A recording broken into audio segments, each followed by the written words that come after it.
الله الرحمن الرحيم الحمد لله والصلاة والسلام على رسول الله. خۆشەویستان ئازیزان، لەوانەی ئەمڕۆیە باسێکی ئەندامێکی گرنگ لە لاشەی ئینسانەکەین و پەیوەندی بە دەرەوەی خۆی، ئەویش پێست لەگەڵ ڕۆژە، پێست لەگەڵ خۆرە. با بزانین ئەو پرسیارە ئاڵۆزی تا ئێستاکەنا بە تۆ وەڵام نەدراوەتەوە. با بزانین لە سیری پێغەمبەری خۆی صلی الله علیه وسلم دەستمانەکەوێت بزانین هەتا چەندێک پێستی ئێمە پێویستی بە خۆرە و تا چەندێکیش خۆر زیان بەخشە بۆ سەر لاشەمان، چ کاتێک ئەبێ بەرخۆرکەوین و چ کاتێک بێ خۆمانی لێپارێزین و چەندێک ئەبێ بەرخۆرکەوین و لە چ کاتێکی ڕۆژە، لە چ کاتێکی ساڵە، لە چ وەرزێکا زیاتر. بۆیە ئەمانە گەلە پرسیارێکن پێویستیان بە وەڵامە. بۆ ئەوەی کە وەڵامی ئەمانە بینەوە بە دوای بەحسەکانی طباچوین وەڵامێکی یەکلاکەرەوەمان دەست نەکەوت، بۆ لەبەرەوەی کە ئەم وڵاتانە هەر یەکیان کەوتۆتە سەر خەتێک لە خەتەکانی زەوی، دوورن لە خۆرەوە یاخود نزیکن، بە پێی وەرزەکانی ساڵ ئەگۆڕێن، پێستەکانیان جیاوازن، بۆیە ناچار پەنامان بردەبەر تەندروستی خۆشەویستمان صلی الله علیه وسلم. توان با بزانین هەتا چەندێک خۆمان بینە بەرخۆر یاخود هەتا چەندێک ئەو عیلاقەیە تون و تۆڵ یاخود شلکەینەوە. خۆشەویستان و ئازیزانمان، پێستی ئینسانێکێکە لە ئەندامە گەورەکانی ئینسان 4 کیلۆگرامە، ڕووبەرەکەی 2 مەتر دووجایە. ئەبینی کۆمەڵێک ڕژێنی گرنگ لە ناو پێستی ئینسانە هەن، هەر لە مولولی خوێنەوە، هەر لە عارەقکردنەوە، هەر لە چۆرکردنەوە، هەر لە مووەوە، هەر مویەکیش بۆ خۆی ماسوولکەی بۆ چووە، دەماری بۆ چووە، بۆری خوێنی بۆ چووە، ڕەنگ و بۆیی بۆ چووە. سبحان الله، ئەمە هەمووی خوای گەورە ئەمەی دروست کردووە بۆ ئەوەی کە ئینسان کە سەیریان کرد خەڵک لی نەترسێوە لی نەتۆقێ و ئەم پێستە بێ بە پارێزەرێ بۆ لاشەی ئینسان. ئەم پێستە خۆشەویستەکەم پەیوەندیەک و کۆنتاکتێکی مباشری بە بلوتوز نا، بە وایفای نا، بە هەر شێ ناوە بیت پەیوەندی مباشری هەیە بە خۆرەوە، بەڵام تیشکەکەی بە 8 دقە ئاگاتە لاشەی ئینسان. ئەم تیشکە زۆر جار تیشکێکی ژوورەوەنەوشەی هەڵگرتووە کە لە ساعت 5 تا لە ساعت 10 تیشکی خۆر پێکەێنێ. ئەم تیشکە ضرورە بۆ لاشەی ئینسان، بۆ پێستی ئینسان، بۆ نەخۆشیەکانی پێست، بۆ سەرەتانی پێست. بەڵام ئەگەر زۆر مایەوە هەر بۆ خۆشیە بێ بە سەرەتان، بۆیە ئەبێ زۆر وریابی بزانین چەندێ بەرخۆرەکەوین وەل چ کاتێکا بەرخۆرەکەوین. پێستی ئینسان بەڕێزەکانم لە کاتێکا ئەکەوێتە ژێر کاریگەری خۆرەوە، خۆر لەسەر تەوقی سەری ئەوەستێ، بە تایبەتی لە کاتی نێوەڕوانە لە سەعات 10 بەیانی بۆ سەعات 4 ئالەو کاتەیە شڵەپۆپەی تیشکی خۆر و تیشکی ژوورەوەنەوشەیە بە ژوور سەری ئینسانەوە. سێرە سەر چواری تیشکەکە لەو کاتەیە بەر ئینسانەکەوێت. ئینسانەکە ئەبێت چەند خۆی لێ ئەدزێتەوە، ئەو نەش بەری کە بێ بۆ ئەوەی کە سوودەکانی تیشکەکە وەرگرێ، بۆ چکە ئێمە ڤیتامینێکمان هەیە کە پێوتێ ڤیتامین دی. ئەم ڤیتامین دیە ئەگەر خۆر نەبێ دروست نابێ.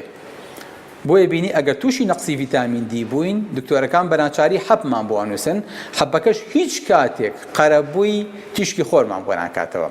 بۆیە بێ تیشکی خۆر با بەلاشە و بیدایەتی دروستبوونی ڤیتامین دی لە ناو پێستا دروست بێ، دوایی بچێ بۆ ئەندامەکانی تر و سوڕەکە تەواو بێ، ئینجا کالیسیۆم لە ڕێخۆڵەکانەوە بمژرێ و ئەندامەکانی ئینسانی پێبتەو بن.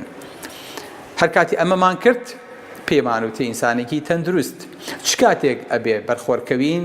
لە کاتی نیوەڕۆیە. چ کاتێک؟ کاتی نوێژی نیوەڕۆ. 10 دقە بچۆ بۆ نوێژ، 10 دقە وەرەوە تیشکی خۆرەکەت وەرگرت. کافیە بۆ ڕۆژەکە 20 دقەکە، ئەلحەمدولیلا. واتە تۆ لە ڕۆژێکی تەواوە ئەگەر 20 دقە بەر تیشکی خۆر بکەوی، بەشی خۆت لە ڤیتامین دی وەرگرتەوە، پێویستە بە هیچی تر نابێ. بەڵێ دوای ئەوە پێغەمبەری خوا صلی الله علیه و سلم فەرمێ ئیذا اشتد الحر فأبردوا بالصلاة. ئەگەر تیشکی خۆر زۆر پتەو بوو، زۆر بەقووەت بوو لەسەر سەرتان، ئەوە نوێژی نیوەڕۆتان ساردکەنەوە، واتە تەخیری کەن هەتا وەکو خۆر تۆزێ لا ئەدا، بۆ چونکە زۆر جار لەو کاتەیە تیشک یاخود خۆر زیان بەخشە بێ.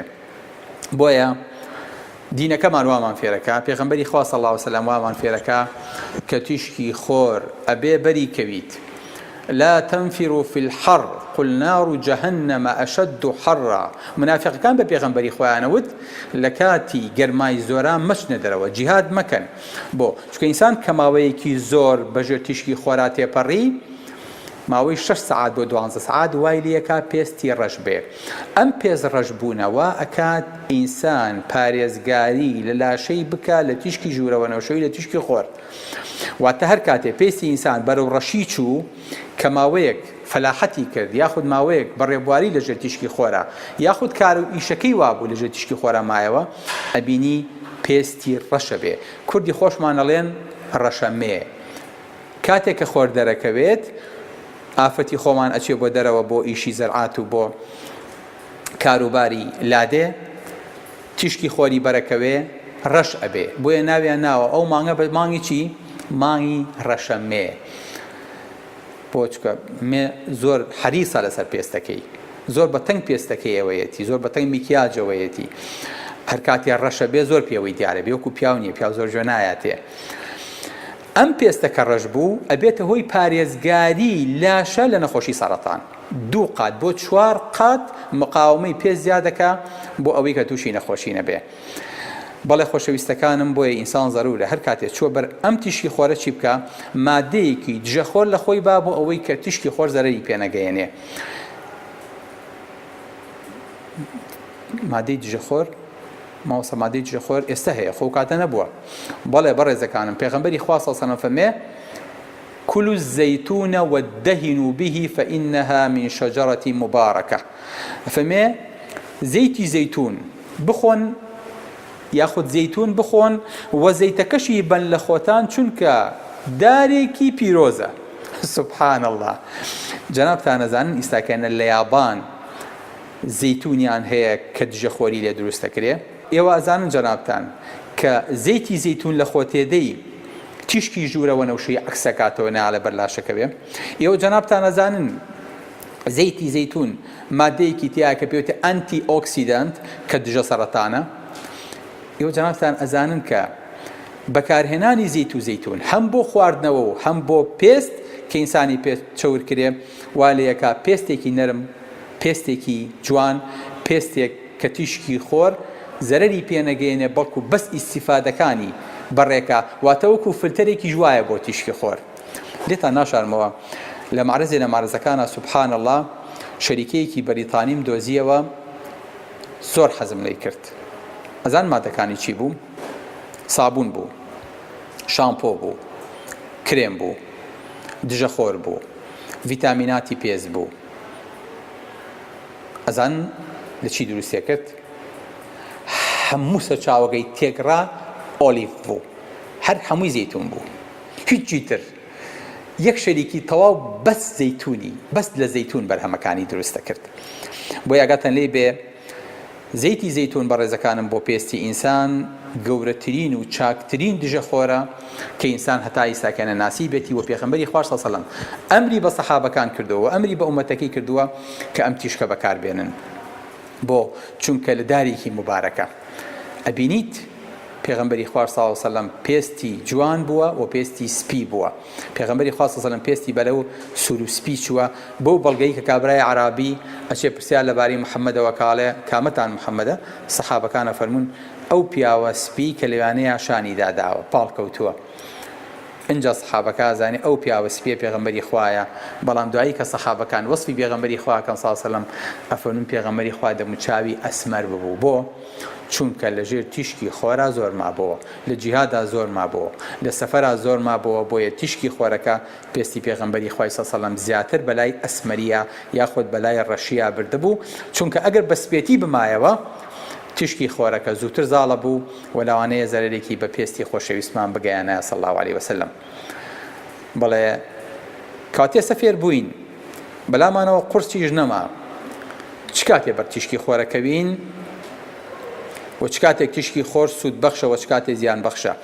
ئێوە ئاگادارن کە ئاچیتە نوێژی بەیانیەوە سنەتە لە ناو مزگەوتا دەرنەچیت هەتاوەکو خۆر هەڵدێ دوور کات نوێژەکەی تو دوایی نوێژی زوحایتە دەرەوە لە مزگەوت و دوایی بەرەو کار و کاسبی وشی خۆتە چی بۆ حتمما حکمتێکی تیاکە ئێمە نایزانین.